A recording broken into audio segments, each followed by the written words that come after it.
Good afternoon, ladies and gentlemen. Welcome to Hashtag Flint with Shayne Hodges, coming from All Points TV. And today my special guest, Melissa Mays, the water warrior herself.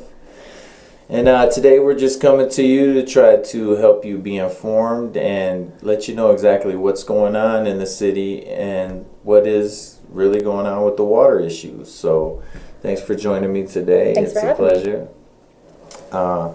You know, and I seen right away, I knew when the lawsuits came, I knew it was gonna be a lot of positive and a lot of negative. Oh, yeah. I wasn't disappointed I was surprised, at actually. all. Right? You know, and it's just it's so good to be able to talk with you, someone who stood up for so many people. And you know, everybody needs to do their part. It isn't who's who and what's what. It's just what can you do to be a part of this solution. And that's the thing I see the most that nobody recognizes. Everybody's like, oh, she did this and I was this, but what can you continue to do? Exactly. And what happened with you guys in your lawsuits, you know, thank you so much, because people are going to know. We're going to set a national precedence. Yes. Which should be fantastic, that you can't just do people any kind of way you want for a profit. No. You can't come into cities, sell all their assets, and kill the people off. Yeah. To, you know... And that's what's surprising is that all of this was just to save money. Right. And so what city isn't cash strapped that can look at these things and be like, oh, well, maybe we don't need to pay for this kind of treatment. Maybe we don't need to do this for the filtration. Maybe the citizens don't need to know this. Maybe we don't mail this out. This all saves us money. But what happens is you put everyone's health and lives and safety in jeopardy. For generations, yes. You know. And I just, now, were you a part of the EPA conversations, or was that just Leanne? No, that was all of us, and going back and forth. And Leanne, especially with how high her lead was. I mean, that was just absolutely outrageous that even existed. Right. And the scary part is that we don't know if that's other places. It can't just be the one solitary service line. Right. I mean, the setup was weird, and that led to a lot of weird things, but we don't know if it's someone else's. And that was the scary part. When she started getting these high numbers, where else is that at? Right. Who else has that? You know, I mean, whose children are getting poisoned? We don't know. So that was a big part of why we started with going to door hangers. We printed off like 4,000 and went door to door saying, high lead's been found, get your water tested, go see a doctor if you have any of these symptoms. Please don't drink your water. Right. You know, I mean, we just didn't want it to happen to anybody else, and unfortunately it has. It's happened to a lot of people, and It's unfortunate, you know, and I think of the schools that suffered. That's a year and a half through school, you know, and the children didn't know. And just the crazy statistics with lead, like, you know, the violence and lead are so linkable that it's uncanny to see the environment we live in as with the lead effects. You know, things are making sense now. The violence and all that could be. You know, we're not saying that's the only issue. These links are here, and the birth defects and the things that we don't even know about, because people are ashamed to tell. You know, I'm ashamed to admit that, you know, my children are messed up and malformed. A lot of people won't come out and be brave like you and just say, hey, this is happening to us. Here's my kid's struggle. This is my physical struggle. I mean, it's my personal business. And people had asked me, why are you one of the 4 families? Why you? One, I've been going to my doctor, so my medical problems are very well documented. Right. And do I want to talk to anybody about my lupus or the fact that some days I can't get up and move? No, I don't. It's not anybody's business. But by agreeing to be one of the 4 families, I've agreed to let my personal life and my family's personal suffering be out there. To let people know that you can be brave too. You can stand up, and it's not just you. That's what I want everybody to know, that whatever weird physical things, the tremors, the foot cramps, the brain fog, that's the worst thing. All of these things are happening to so many other people. You're not alone in this. Feel free to stand up and speak out. It's not just you, and also it's not in your head. You're not crazy. I actually got my MRI back 2 days ago, and I have signal abnormalities in my brain. And they think that the lead is interrupting the neural signals in my brain, and it came back, looks like it. So, I'm seeing a neurologist, a rheumatologist. We're doing every bit of testing we can to see, to rule out any other possible causes, and we're doing the same with our kids. So not everybody wants to go through that. And a lot of people are scared. That's one thing I've noticed. They don't want to know what's wrong with them. I fall into that category.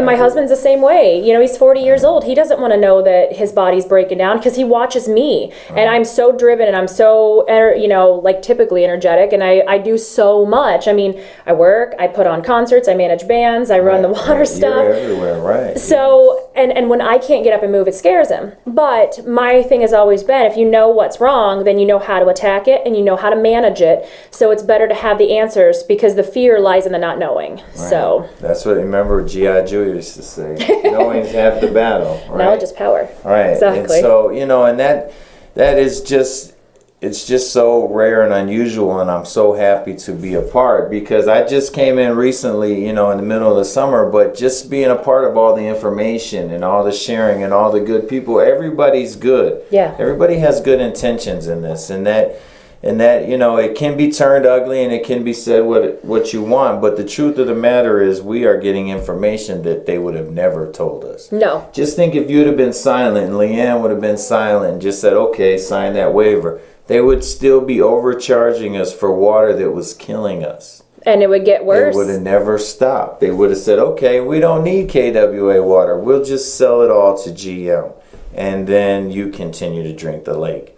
That they know for a fact was, remember the lawsuit, the 15.7? Where did they pump that stuff? They still don't know where the money. Well, the thing is they still won't haven't put the money back. They haven't put the money back. The city, and that's.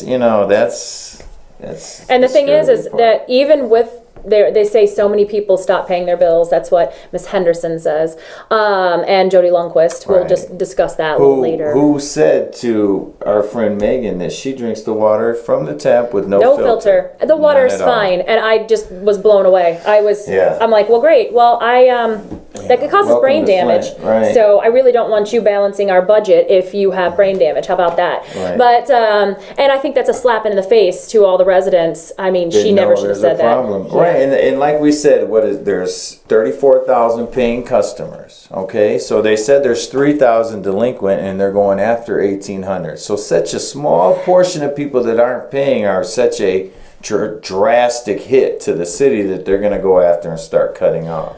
Well, which is it's $4 to $6 million a month is what they're bringing in revenue, in water revenue. We just had the State and Mott Foundation prepay all these months for 9 months. So where is that $4 to $6 million going? Because every month it comes in just like you see City Hall. Those people up and down that walk paying, Yep. and that money that you're paying, your water bill's already paid.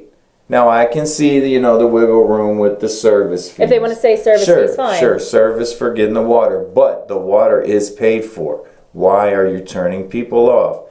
And that's what I think. When you can show me 2 tests that are good, passable, within correct guidelines, not guidelines that you not think, loopholes, and even up-to-date testing methods, because I think that could be. The old, it passed the test, the old Walling line. Passed the test, we're good. Drink it all the time. Well, and the scary part of that is that the 90th percentile tests, even with them fudging the test, throwing out Leanne's tests, saying that people like me have lead service lines, mine's copper. Right. And, lying and fraudulently conducting all of these tests, it still came back, the 90th percentile average across the city was 11 parts per billion. That's not okay. Because it's below 15. Just because it's under 15 doesn't make it safe. It should be 0. There should be 0 lead in your water, 0 lead in your blood. Anything above that is dangerous, and you don't know what kind of damage it's doing. So I just want to scream every time they say, well, it's below the max. Well, that's great. It should be 0. How about that? It's over. That's the recommended level. Right. Yeah. Right. That's like Dr. Mona said, none. You should have none in your body. None. It should never be present, because now, if I'm not mistaken, isn't it with iron in your blood, the gravity and the forces of nature pull that iron to your blood and bring it through your body and get your blood to your brain. But when the lead takes the place of the iron, gravity doesn't affect lead, so it just sinks and doesn't make it to the brain and different areas as well as it would with the iron, because it doesn't detach. It's there. Well, the thing is what's happened with me is that the lead actually is inside my blood cells. Okay. It's attached itself to the hemoglobin. It actually forced the iron out of my blood, so I'm anemic like crazy. And that we'll discuss the proper testing, because these finger prick tests make me want to scream. Okay. But yeah, so that's circulating throughout my body. And what's happening is that my blood cells are now too fat. I have fat blood cells. Like, that's a thing I need. Right. But what's happening is that I'm getting these massive headaches, and I could have a stroke because they're getting clogged up in the arteries around my brain. So I'm on a new medication that's supposed to relax the arteries so it can let the fat blood through. Wow. It's also in my bones. Funny story. Right. I was in Detroit protesting with the Hallmark 9 down there, and I went into the courtroom, and I beeped when I went through the metal detector. Okay, fine. Went back through a second time, beeped. They wanted me, underwire the bra, fine. I was like, no big deal. They wanted the rest of me, my shins, both my legs beeped. Wow. And she couldn't understand. She pulled up my pants legs. There's nothing in there, so it's either high levels of iron. It could be higher levels of iron because my body's not absorbing it. Right. It's building up on the outside of my bones, or maybe it's the lead in my bones. I don't know, but that was kind of interesting. Right. So can I not get on a plane now because of lead poisoning?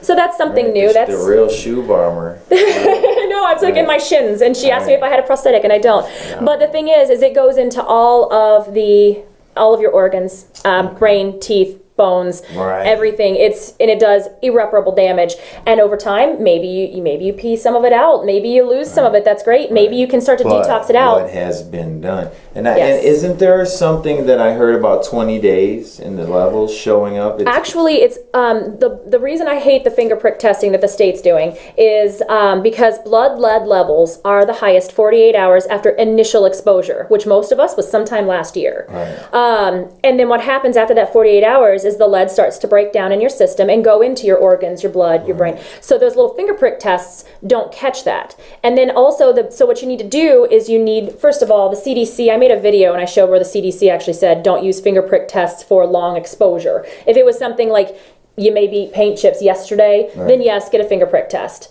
But it's only a tiny little snapshot in time, and it doesn't give you the bigger picture of the damage. So they want you to have your blood lead levels checked through your veins, but also complete blood count. Check your red and white blood cells, because anemia is a huge sign of lead poisoning. And then that can give your doctor a heads up if there's an issue. And then you further explore. That's what my doctors have done. We started off with just a regular blood panel, and then, okay, well, let's keep exploring this way and this way and this way. And that's why it's so important that people get the care that they need, because you don't know which direction, where the damage is, and all that. Right. But my fear is that the state and the county are doing this because they know the levels are going to be lower, so they can say, oh, well, you're under 5, you're fine. Pump the water back in. I'm just waiting to hear that. I know. I'm just waiting to say, okay, we're fine. Or the damage wasn't so bad. Right. It was blown out of proportion. But and that's the thing. It's been such a great experience for me to be part of this civic activity where people made noise.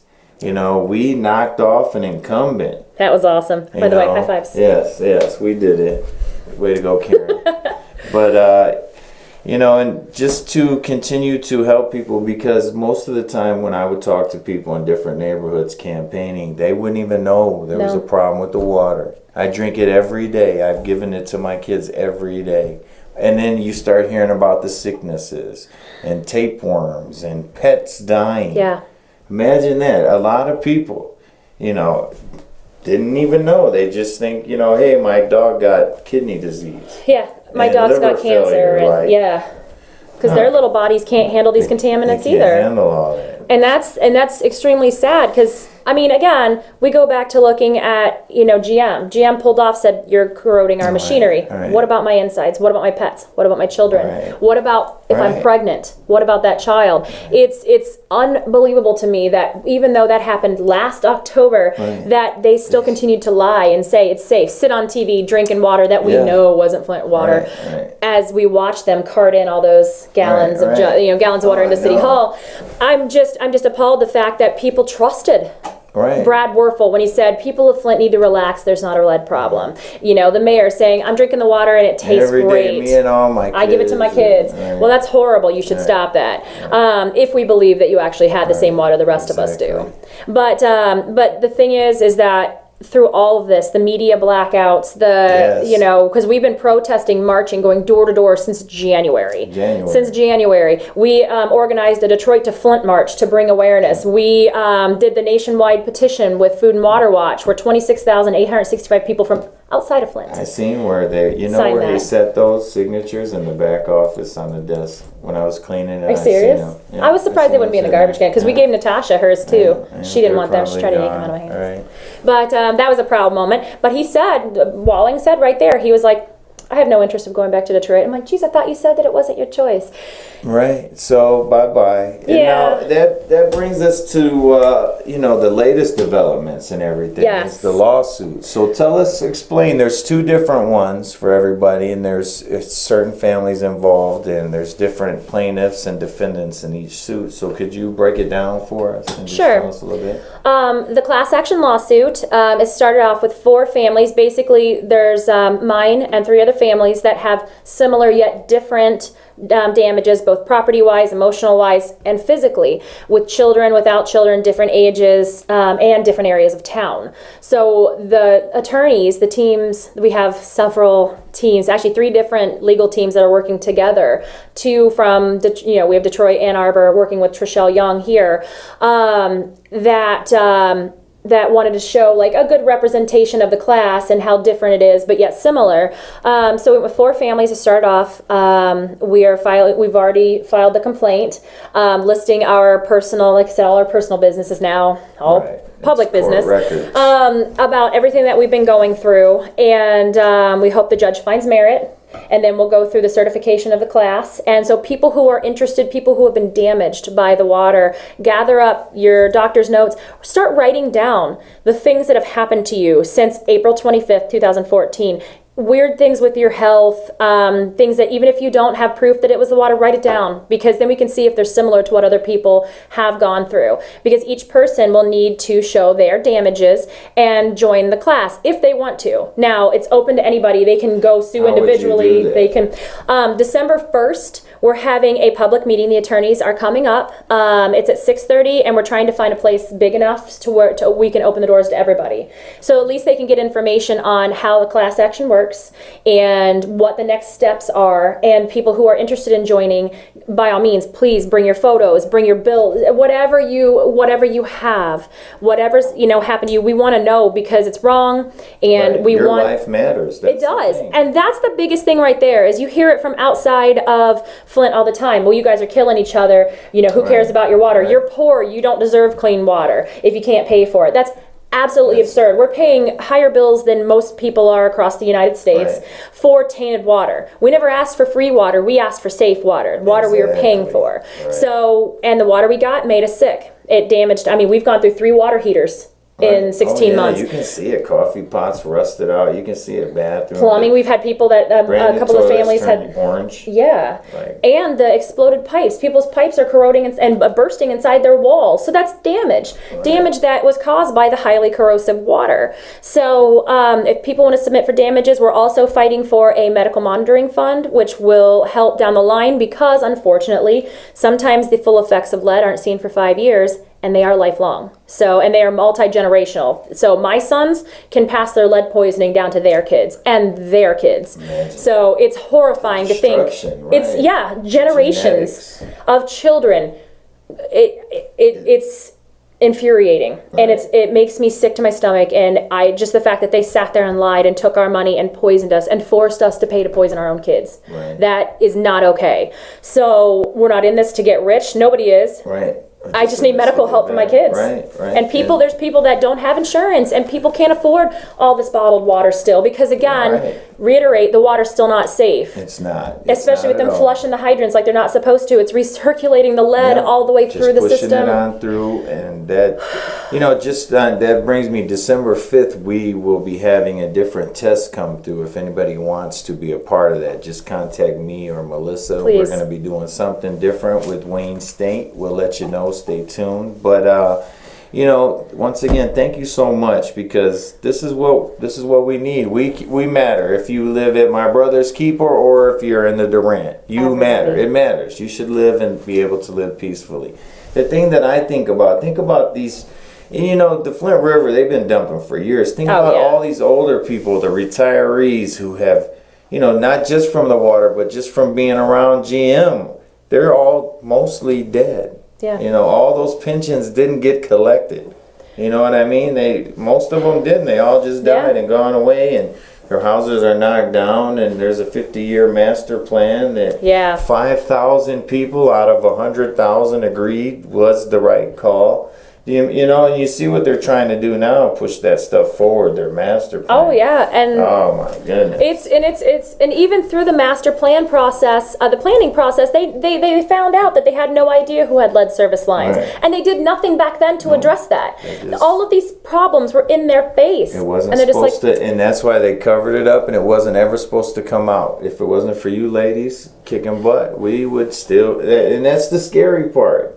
What other cities are going through this? What other poor people are being exterminated? That's been a common thing. Last night, I got a text message that actually made me tear up in public, which that don't happen. So, military kid. But I got a text from a friend of mine in Indiana, and what he said is, wow, you all opened a big door. Watching news on the water, and they mentioned you guys. And I guess Indiana towns are finding theirs is bad also. Also finding water companies are letting they're letting other companies dump stuff in the water. So now one of the cities is going to sue for cancer. Wow. Thank you guys. Way to go. So that right there, because we don't want this to happen to anybody else in Flint or anywhere, and that's the basis of our second lawsuit. Okay. The Natural Resources Defense Council, ACLU of Michigan, Concerned Pastors for Social Action, and myself, because there has to be a citizen in there, I'm a damaged citizen, have filed the intent to sue. Under the Safe Drinking Water Act, you have to give the city and state 60 days to comply to your demands. Otherwise, you get to sue them. We're telling them no more pre-flushing because the MDEQ and the city of Flint, they use these loopholes. They found them and they exploited these loopholes. The lead and copper rule was written in the EPA by the EPA in 1991 to help find the worst case scenario, like Leanne Walters. If there's lead, you need to find it and you need to address it. Well, the test there. Exactly. Right. The Michigan Department of Environmental Quality and the city of Flint decided we're going to find some loopholes here. What they did was they're telling, and still telling people, to pre-flush.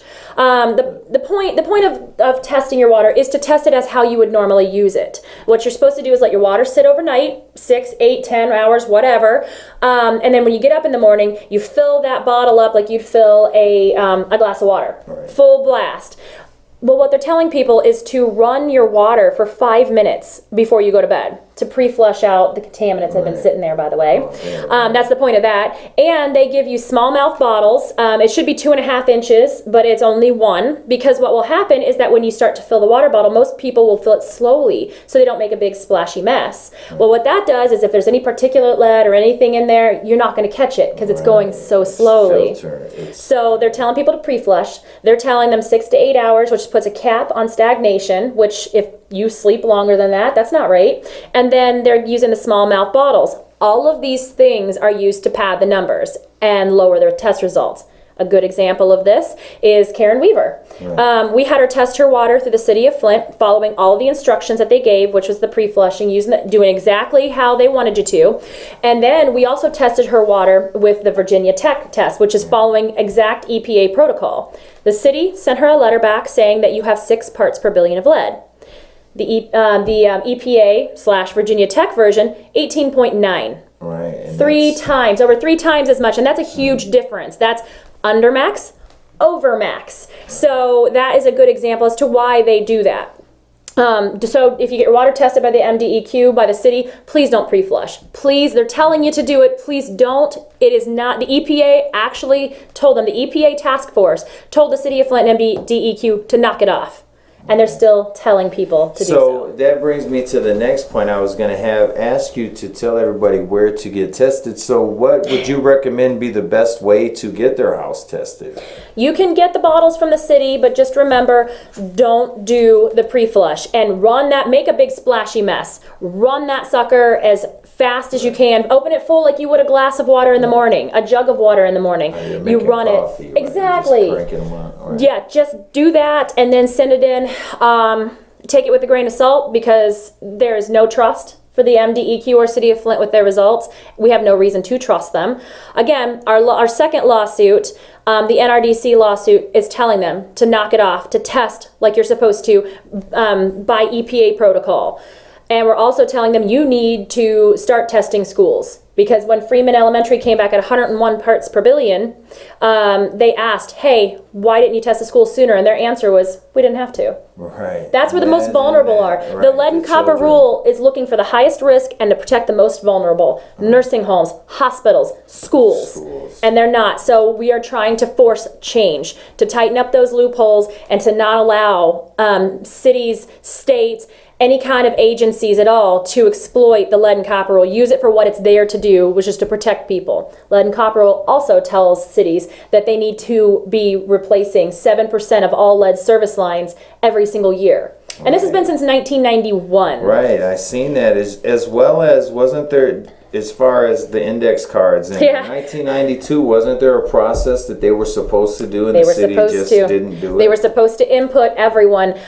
So then they just now pulled out the 45,000 index cards. Right. And my address still says NA. Right. So it's not up to date. It's not accurate. Right. And so far we know nothing. I haven't had access to anything else. I just found out from Professor Edwards. He told me, haha, you're NA. So I'm like, great. Wow. So through the FOIA process, the Freedom of Information Act, thank you to Kurt Goyette from the ACLU of Michigan and Professor Edwards for digging into all these emails. We found that they actually lied, and the MDEQ encouraged the city to lie. Wow. They had 31 tests in 39, I think it was 39 tests in at this point that were high. And they sent, and I think I remember this, they sent them word like, hey, if you keep up at this pace, you're going to They fail. said, send us 31 tests that are under the max, or you're going to trigger a notification to the public. That's our MDEQ who's supposed to be protecting us. Yeah. So that is why they are named in the lawsuit individually. These people that wrote about us and saying, oh, there's those groups that are just trying to confuse people, you know, it's fine, there's not a problem. And they kept referring to Kurt as that ACLU guy's not going to go away, which I just love him to death for that. Yeah, and refusing to answer the questions why they threw out Leanne's tests, because her 104, her 397, and 707, which by the way they never notified her about. She found out through the FOIAs about the 707. Wow. That those would have sent the 90th percentile way over. Yeah, Way over. way over. They counted my test twice, and I got a copper line. They're supposed to do 50% lead service lines. Right. 17 out of their 69 were lead service lines. And that's the video where you see every line checked with lead. They said they tested all lead. They said mine was lead. That's what my perception was, that the Flint DEQ said, hey, your tests aren't looking good, do something. So Flint sent them something back, said, here's what we got. They said, okay, fine, you're good. Also, they were didn't supposed even to really follow any of the rules or anything. Just push them through. If everybody would have been quiet, nothing would have came of it. Nope. And we yelled and screamed. And the fact that we found that they tested like 6 or 7 homes on Flushing Road, right near where they had just replaced the mains, knowing that because it's a new main, it would be lower. They did it on purpose. Right. They wanted to pass. And exactly. They wanted to keep selling that free resource. Hey, it's free. We'll sell it. We'll get paid. And where's our savings, by the way? Not one time have they shown how much we'd save. Because my bill used to be $80 a month, $89 a month when we were full using it for everything on Detroit. Right. Now we don't use it for hardly anything, and I owe $1,007. Right. For tainted gross water. That shut off, and that's the thing. I'm going to try to speak with City Council, and the water's paid for. Yeah, why are you shutting people off? That's straight Jody Lundquist and Natasha Henderson right there. And that's part of the people don't realize the election's over, but we still have a big fight. Yes, Natasha Henderson and the whole government takeover has to go. It's a wrap. We don't need a power-hungry dictator running us. We need someone who's open to change and willing to admit a mistake. Yeah. That's what we need. That's why we elected Karen Weaver, because we need somebody who will tell the truth. Not somebody who's just concerned about the bottom line. Well, and if it's all CYA, what's the point of having them in there? Because covering their rear ends puts us in danger. Right. I mean, that's obviously what happened. And the reason I started supporting Karen is she came to us and she's like, Melissa, teach me. Right. What's happening with this water? What's happening? And then she went and marched with us. She went to meetings with us. She was right there because she's lead poisoned like the rest of us. Right, and that's the thing. We're talking nice neighborhoods in Flint, where the mayor lives and where other people live. These No are one nice is immune. Woodcroft, right? These are nice houses worth a lot that your pipes are being ate up. Yeah. And you're Still saying, to this day, I mean, there's people that are it's seeing not good. discoloration It's getting worse. now. You see the pages, everybody posting every day. They, and that's the thing. TTHMs are coming higher. People have been coming sending me their higher. tests. There was a lady that sent me a picture of her test, and it was 98, her TTHMs. And they put in that $1.6 million carb. That's great at the plant, Right. but when the problem is in the distribution system, which is where the TTHM problem came Right, from, as so- well as,